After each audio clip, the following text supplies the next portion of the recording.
The tides of history have left me little choice. And once again, science will require the sacrifice of the insignificant. In 47, we had a chance. There was a pact made for the greater good.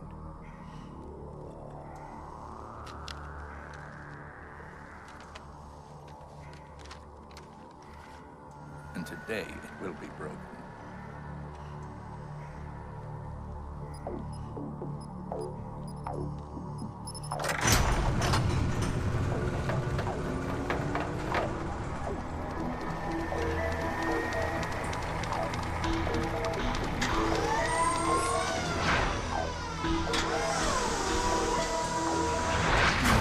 It's a shame, really, that progress must take such a step back.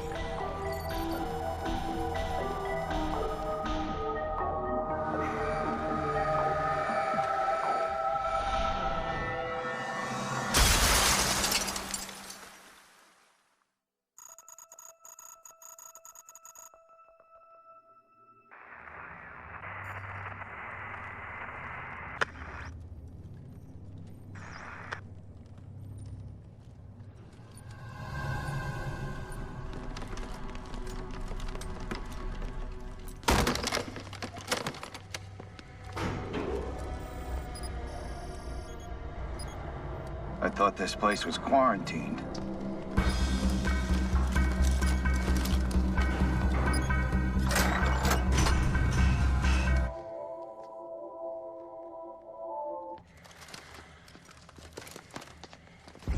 You gotta be kidding me.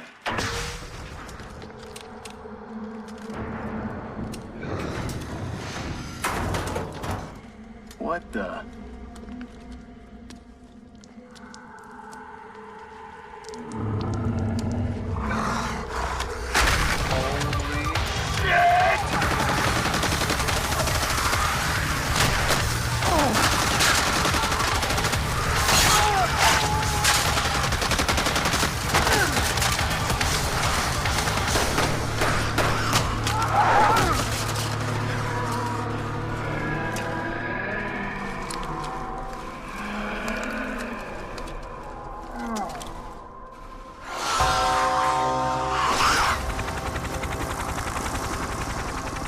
It was supposed to be a routine mission. We go in, identify the biohazard, clean, and get out. We'd experienced hot zones before. We've had to use force before. But this was different. The drop location was different. Very different. Government conspiracies, secret weapon testing, aliens. I didn't believe any of it. Nothing could have prepared me for what I was about to encounter. This is my story, my journey.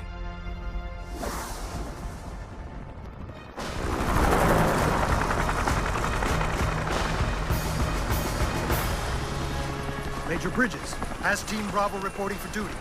Have you been able to establish communication with Has Team Delta? Captain, you and your team need to suit up now. You're going in.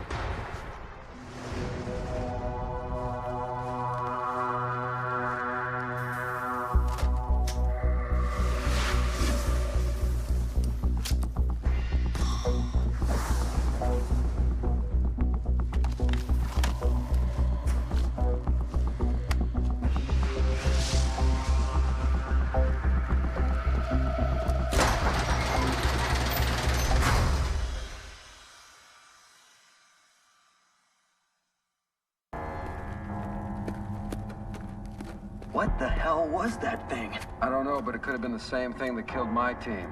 We better get out of here.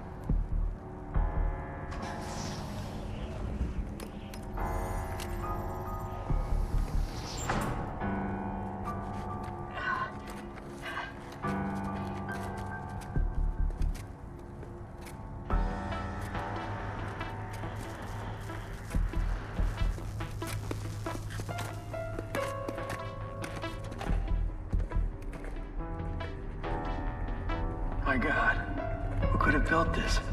Looks like some kind of launch tube, but it's way too big for a weapon.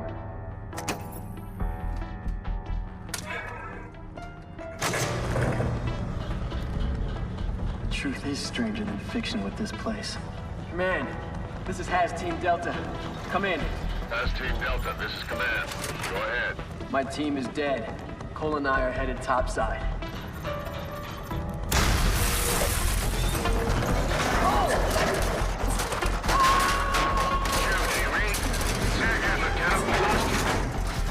Damn it. Repeat.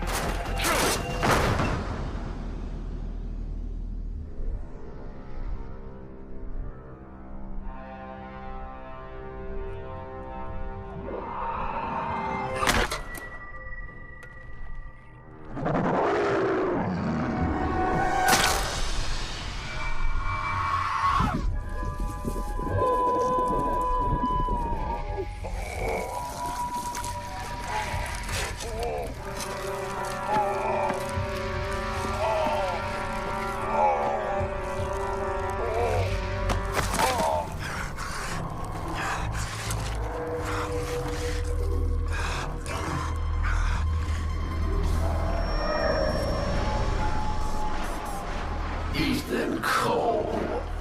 Your blood runs dark and diseased. Your weak, insignificant shell turns against you. Find the anti-mutagen, and you may find a better death.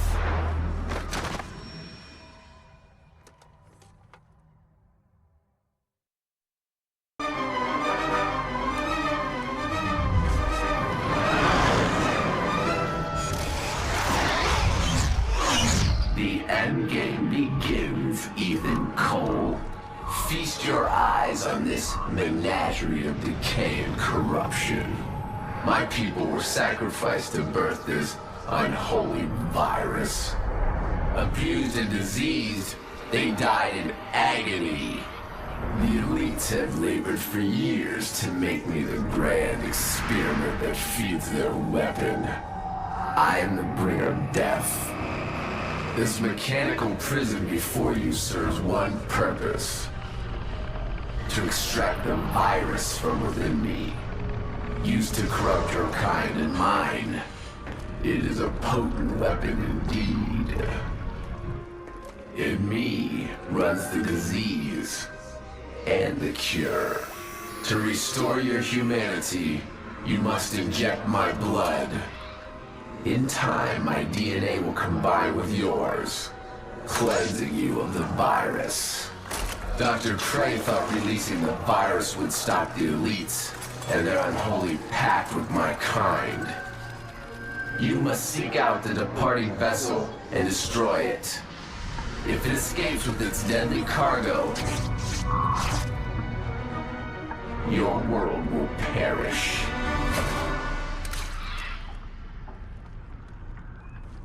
Ethan Cole, you must now play your part. Go now. Leave this hell and save your world. But know my blood binds you to me forever.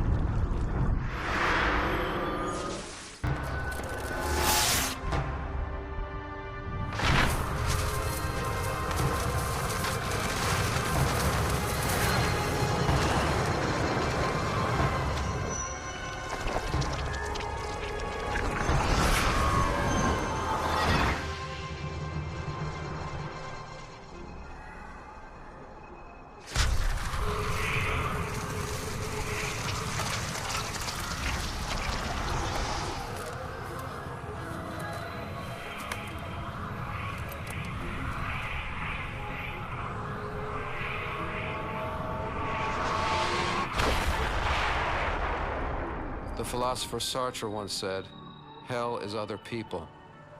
He was only half right. My mind and body have been altered beyond reason. I don't know who or what I am anymore.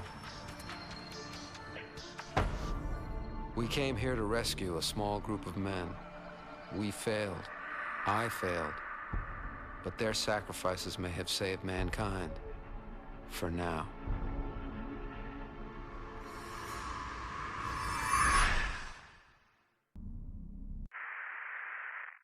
My name is Dr. Winston Cray. I have been here since the beginning. My life's work has been to untangle the mysteries buried within the DNA of man and the others. To fulfill a pact and in turn become the linchpin for a new world order. Circumstances have changed.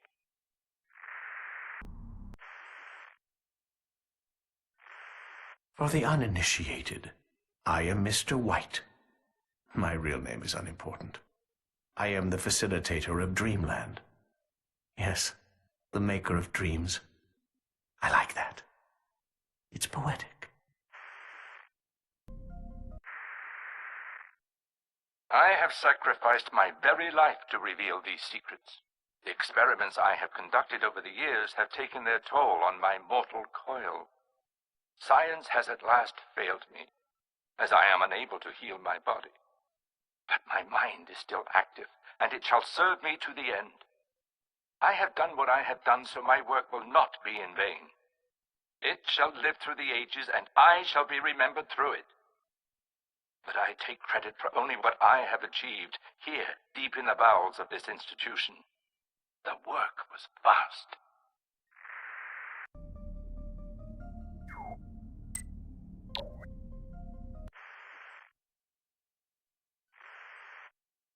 I first met Dr. Winston Cray during the Second World War. His brilliance in early DNA research earned him a leading role in developing biochemical weapons. The success of the Manhattan Project was inconsequential compared to the success we achieved. But our projects were never approved for moral implications. So unbeknownst to Dr. Cray, I engaged in several experiments of my own in the Midwest. Oh, the horrors I inflicted led to so many wonderful discoveries. But then the alien craft crashed in Roswell, and things took an interesting twist. When I discovered the biochemical marvels hidden in the one called Edgar, I sent Dr. Cray to work immediately.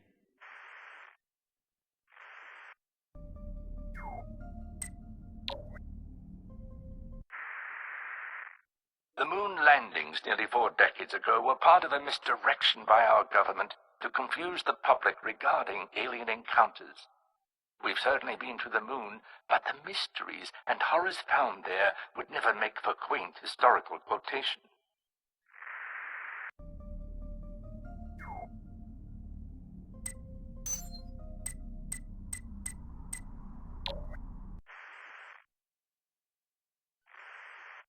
Working with the Greys, as they are called, has been invigorating. The staff is scared to death of them, owing in part to an incident where a linguistic coordinator accidentally bumped into one during an early negotiation. The man's face was quickly and neatly torn from his skull. I could swear I saw him register surprise in what was left of his eye sockets. And yes, it's true. Part of the pact gives them human subjects to experiment on, the results of which are quite often gruesome. But I still find them a fascinating and brilliant species.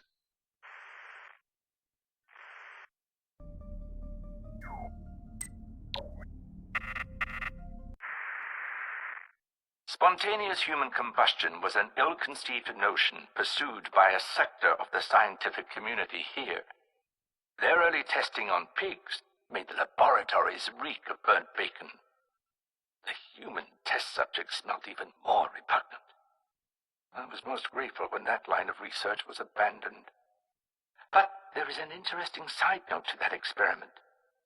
The urban legend of a man drugged by strangers, later waking up in a tub of ice missing his kidney or liver or whatnot. That arose from early test subject failures that were inadequately disposed of.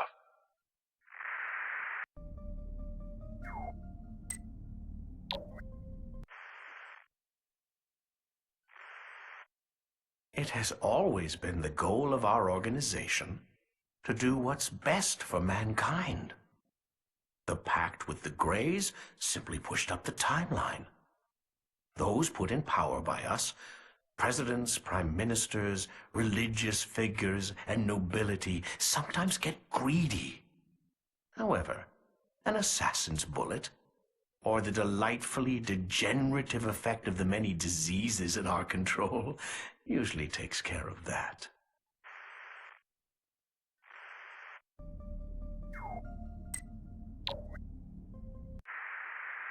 The claims that the Bible holds a secret mathematical code that prophesied world events.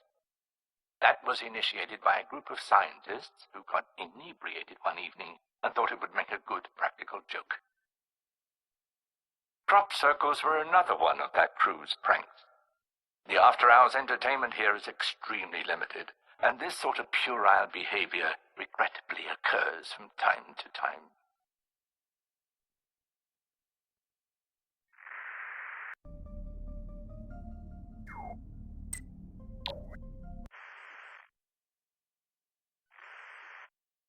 Some have called our plans a Luciferian conspiracy.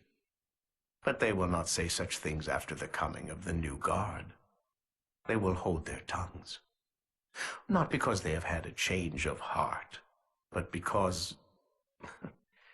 well, because they will already have rotted out from the inside.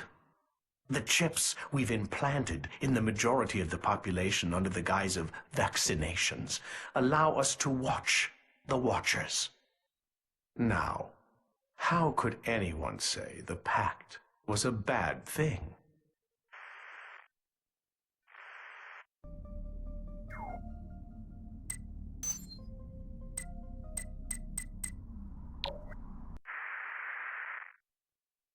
Remote viewing was a promising avenue of research that failed to live up to its initial potential. Harnessing psychic abilities to spy on one's enemies has a provocative lure, but test subjects were wildly erratic with their results. Those who showed more consistent abilities were, in my opinion, inadequately trained, and the program was eventually discontinued.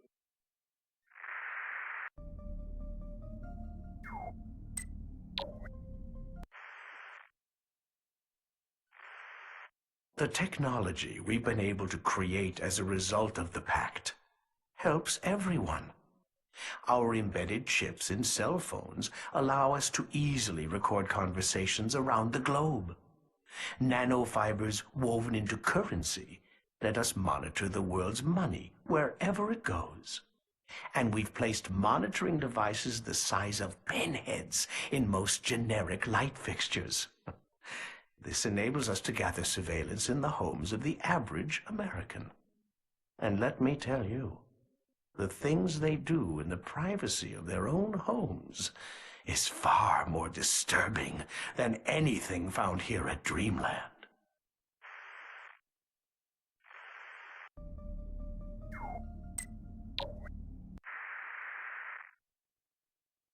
As for my own work, it has always been the primary focus of Area 51. And these other diversions, black helicopters, cow mutilations, and the like, have been the pastime of those unable to grasp the importance of my research.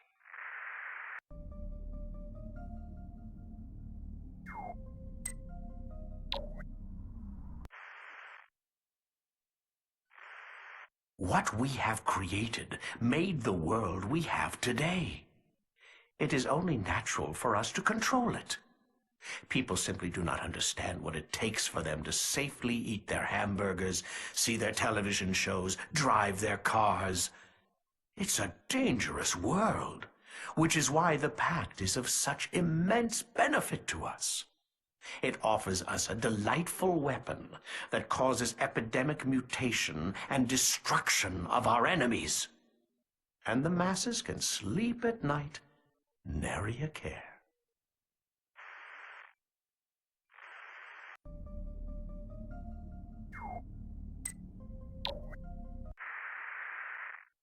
Bioweapon engineering requires finesse to manipulate both the pathogen and the population in a way that accomplishes the desired effect. It necessitates extensive lab work, followed by a series of controlled study groups. One such example of a localized control group was the 1976 experiment in a Philadelphia hotel. we were able to successfully introduce the pathogen, which became commonly known as Legionnaire's disease. It became the model for more complex experiments released into larger population groups, such as HIV and the SARS virus. Ebola has been the most virulent of our population-tested experiments, and the most difficult one to keep in check.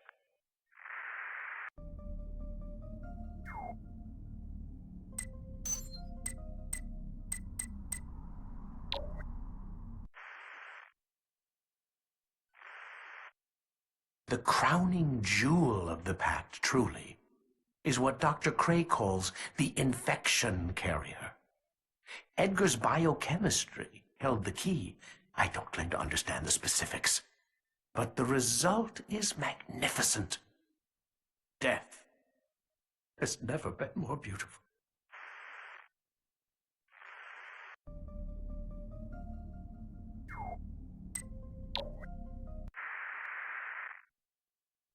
The Centers for Disease Control and Prevention, as well as the World Health Organization, act as our preliminary survey team, gathering statistics and data of the virulence of the pathogens we have released. They also monitor established outbreak parameters, so the pathogens remain under our direction.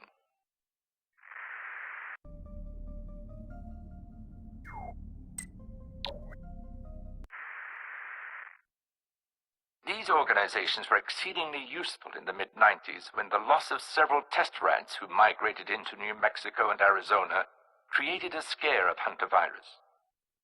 They were able to capture the rats and return them to us while downplaying to the general public the immediate threat.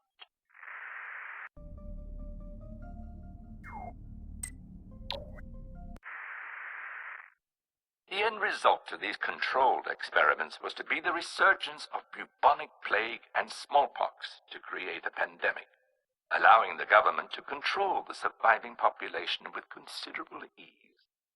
But these experiments with earthly viruses ran concurrent with my long-term research into alien pathogens. The difficulty of unlocking the alien mitochondria was a continual disappointment to me until May 17th. 2002.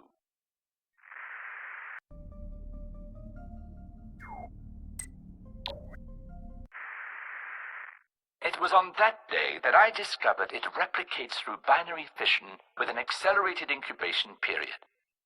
I realized that if I attenuated the incubation period, I would be able to control the growth of the mutagens. Since then, I've been able to easily manipulate the alien DNA and hybridize it with human DNA. These experiments have given rise to my greatest innovation, a living, breathing, unstoppable organism I call the infection carrier. Others refer to it simply as the weapon.